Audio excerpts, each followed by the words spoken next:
חג שמח לכולם.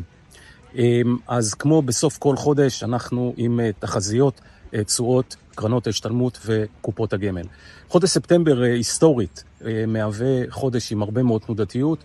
יחד עם זאת, גם השנה, כמו בעצם כל השנה, הוא הפתיע לטובה, וככה גם התוצאות של קופות הגמל וקרנות ההשתלמות. אז קרנות ההשתלמות הכלליות, אני מזכיר, כ-45% מניות, החודש 2% מתחילת השנה, למעלה מ-11%, הקרנות או הקופות המנייתיות 3.5% החודש, ומתחילת השנה בין 17 ל-18%.